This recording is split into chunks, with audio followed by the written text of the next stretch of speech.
our guest today was an ex-pop star. Actually, he's a singer and he still is singing, but not for the same reasons anymore. Are you getting curious? Then stay with us for the next half an hour, because we are today having Yusuf Islam, who used to be called Cat Stevens, in our studio. Most welcome. Assalamu alaikum wa rahmatullahi wa barakatuh. Assalam wa rahmatullahi wa barakatuh. How are you doing, inshallah? Alhamdulillah. Barakallahu fiqh. We are very happy to have you here today. Thank you. We will try to talk about art and the different aspects and how it is related to, let's say, to the Islamic art and what you used to do before. But to start with a story, you usually go to the beginning of a story. Could you tell us something about your past and basically how you felt, how you perceived life when you used to be a pop star?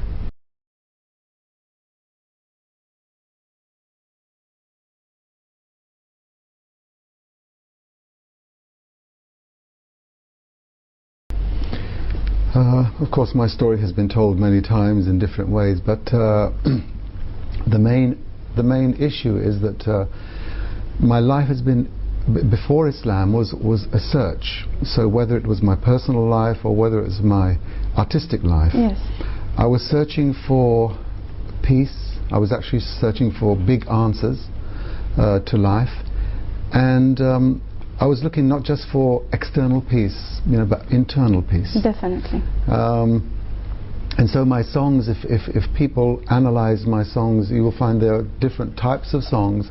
Some were social songs, some were love songs, because that's the business of the pop business. Yeah. But many songs were spiritual songs, or songs of searching, of looking at this universe and trying to make sense. Yes. And so, therefore, I would say that I was an artist, but I was mainly a seeking artist, who my art enabled me to search for, through this universe, through what I see in the world, and looking for that peace, looking for that way of finding peace. Yeah, this is actually you said so many times the few words I was going to use in my next question, is that end of the 60s and beginning of the 70s all the way through, most people really in the search of love and peace. These were like, the two main words, especially in the younger generation, that people would use, and they would turn to so many different directions and different countries too, maybe India or some kind of Buddhist meditation, etc. Now the direction to find your peace and love you took was actually very different from the large majority of the people back in the UK at that time. Could you just tell us a word about basically your first contact with the Muslim community and how it affected your art? Well, really, I didn't contact the Muslim community until after I discovered Islam. MashaAllah. That's a strange story. Yeah. How do you discover Islam without meeting Muslims? Well, I discovered Islam by reading the Quran.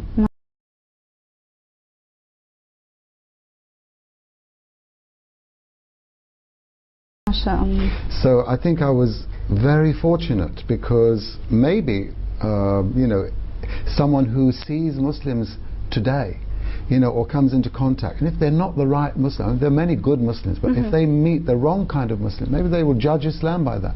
Definitely. I never had that chance.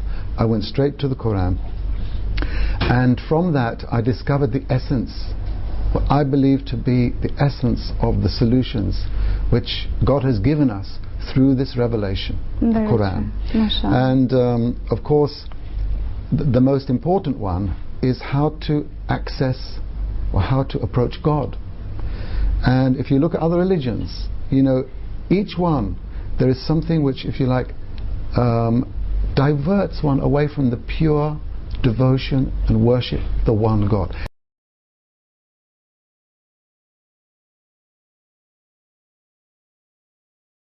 And so Islam to me was the most perfect way to approach God without anybody or anything in between or diversions, to have the right away from God himself. So that's what I discovered. After I was convinced that this is the right path, this is the only path, this is the straight path, then I became Muslim. How do you become Muslim? You can't do it alone. You have to go to the mosque. Definitely. I went to the mosque, and that's where I first became introduced to the Muslim community. All right. And of course after that became a process of learning. Many things happened. I was learning listening, and then I found out that there was more than one school of thought, for instance. Definitely. You know, there's not just one like list of rules. You know, there's Sharia has many branches. Yes. So that's when I discovered the kind of different opinions also within Islam. So you started your own search also, because if we see all the different currents, I think it's important to highlight this issue, because a lot of the non-Muslims are really getting lost. They don't understand. They see a man with a beard, they see a look, and they think, well, look what Islam makes valid. So this is so important to hear the voice of those who were not Muslims and embrace Islam and start searching for the truth, because even if you become a Muslim, still there is so much to learn about the religion. That's true. I mean, at that point, of course, you're going to be tested. There's going to be lots of tests, and as you asked in your question, you know, how did it affect my art? Yes. Well, to be honest, when I read the Quran, there was no particular reference, no clear reference to music or music business, or, you know, although there was many references, of course, towards issues like vanity, towards you know, excessive luxury and overindulgence, greed, you know, and sex and all those kind of things, if you know what I mean. So there are guidelines regarding a way of life, but no specific reference to music. So then I found hadith and sayings of the Prophet, peace be upon him. They were more clear about this issue. Although at one point I was being told on the one hand that, you know, it is completely forbidden, and on the other hand I found that there was other opinions that there was some allowance, but within, you know, some restricted guidelines. Exactly. So anyway, at that point I didn't want to do anything wrong. I didn't want to risk you know, my future. Yes. So I decided to leave everything until I had more knowledge, and that's what I did. So I sold my instruments, and at that point it was really a cut in relationship between myself and my past. Yes. I think that cut was a bit harsh, because now I'm hearing that many people, you know, could have maybe come a bit closer to Islam if I hadn't done it in such a harsh, you know, abrupt way. But that's something I learned. Because there are many paths you could have just gradually diminished a few issues that you wouldn't feel comfortable about, but still, you know, forward the beautiful message with the beautiful words, and just change the songs and still be there for all those who loved you at that time. Well, but Alhamdulillah, it's never too late. No, that's never too late, and that's why I'm now today, for instance, looking at some of the old songs which I recorded, Peace Train, for instance. I mean, there's the message of Islam. Islam, the word comes from salam. Salam is peace. So it was already in my work, in my dreams, in my words, but I hadn't discovered it. Now that I look back at my songs, there are certain songs which quite clearly are halal, you know, no problem with those words. So I've now come to the point where I'm trying to reconnect with those people in the West who really honestly need to know something better about Islam. They need a better approach, because they like those songs and because they like, you know, beauty and aesthetics. They miss it. They miss it. So I'm now trying to get in contact with them through reproducing within Islamic guidelines good songs, good words and good rhythms, something they can be attracted to. And you did very well, mashallah. Let's have a look at what I would say a comparison of the before and after with that very same song. That would be interesting. Yes, and it's far from being boring, actually.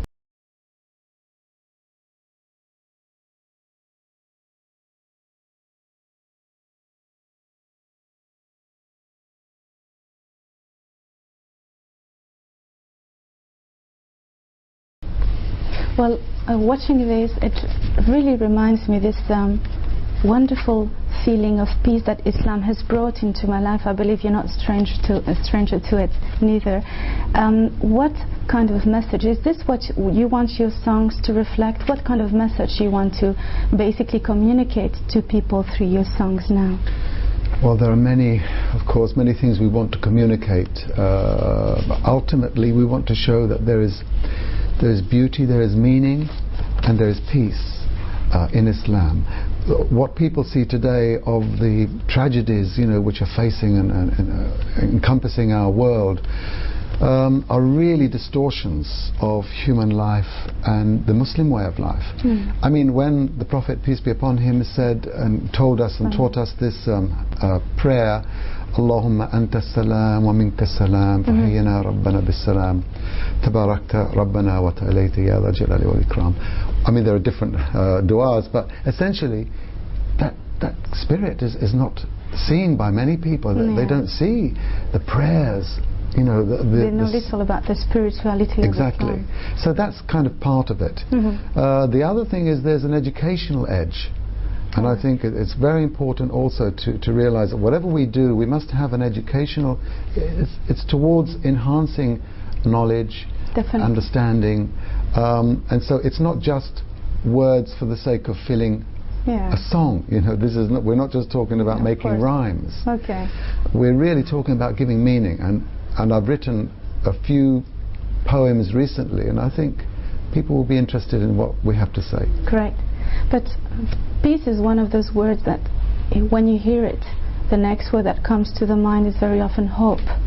And I would like to have your opinion. Now you're back in the media, and your activities, your work is very much related to the media. So as a Western, let's say Westerner Muslim, how do you feel that the media is currently portraying the image of Islam and the situation of well, Muslims? It's something different, I would say. You can never judge the religion just on the reflect of people, but Islam, this beautiful religion.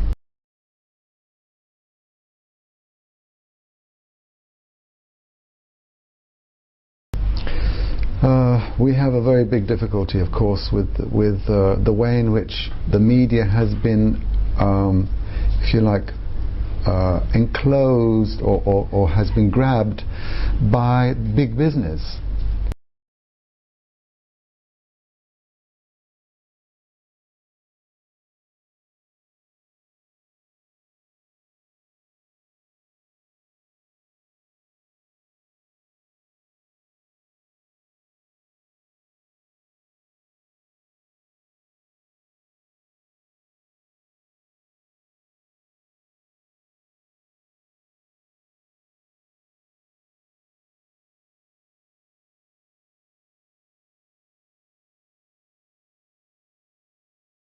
So it becomes a means of making money, and when you come to that, then the whole objective is to satisfy the nafs, to satisfy people's longing to see more,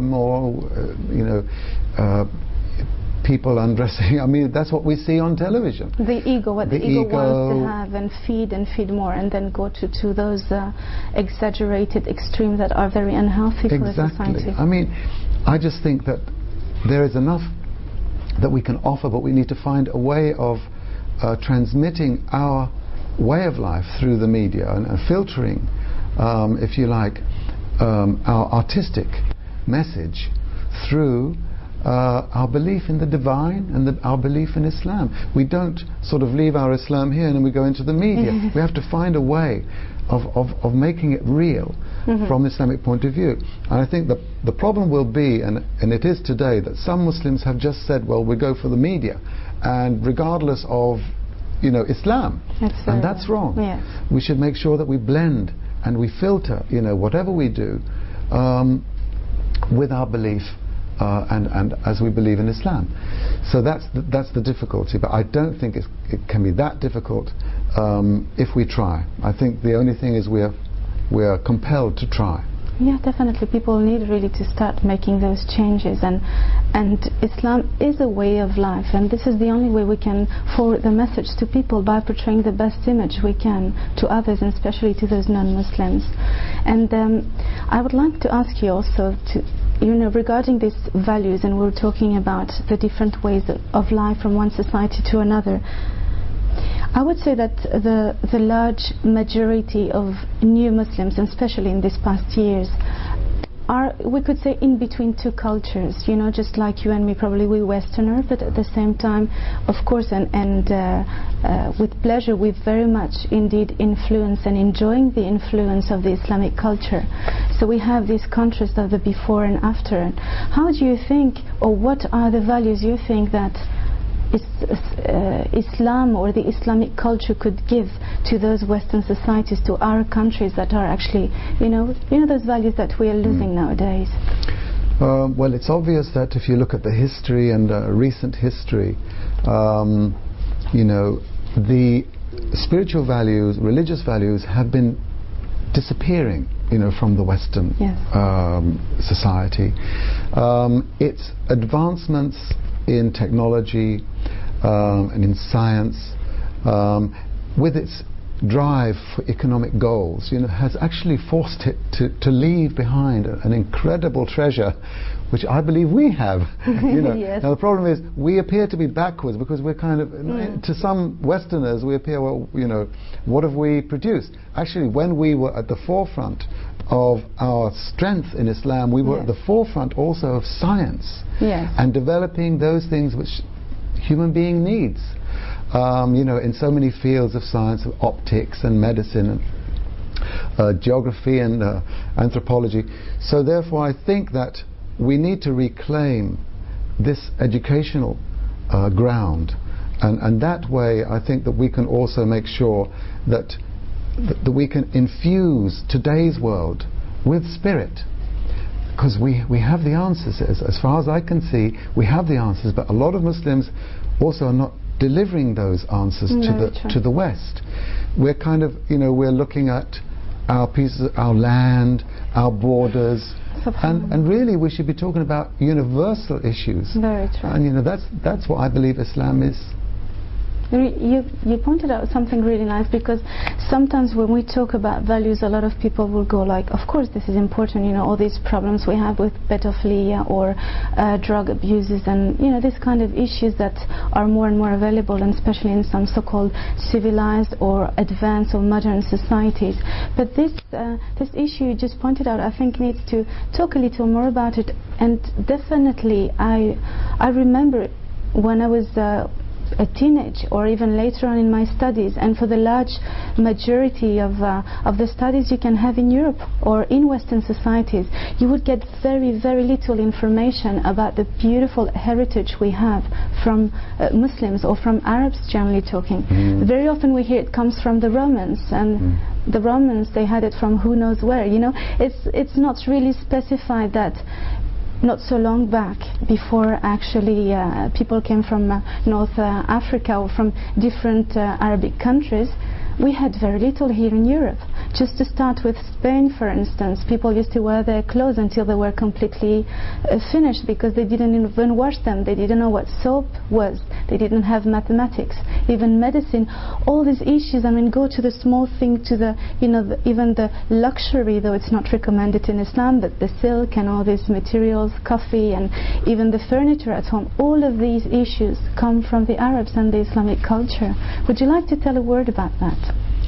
Well, I think you explained it all. Most of it has been explained in your question, because again, people are locked out of information which we know we have in Islam, in our history, connected to, you know, the kind of a contribution which Islam made to civilization. If you look at any history book today, Western history book, you know, you'll find a few pages, a few pages, and you'll see so much about the Romans. Yes. You know, okay, I don't know why they don't mention more about the Greeks, actually, because maybe Greece had more influence on the Roman. But anyway, there's so much kind of imbalance there.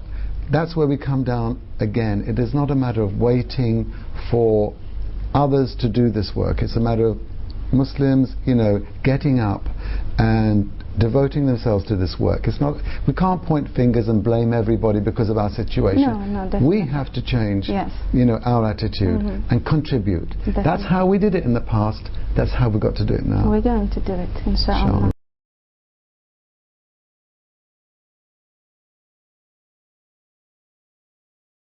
What a beautiful song.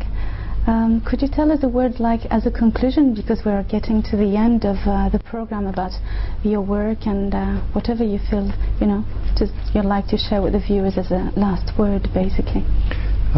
Yeah, what you've seen today is an effort which we've been working on to, let's say, to convey the message of Islam through our company or Mountain of Light. And we have a lot of, I think, a lot of talent which is going to come out very soon in the future. And I believe that if we can inspire the youth to regain their love of Islam and their adherence and their belief, I think that tomorrow, inshallah, will look better.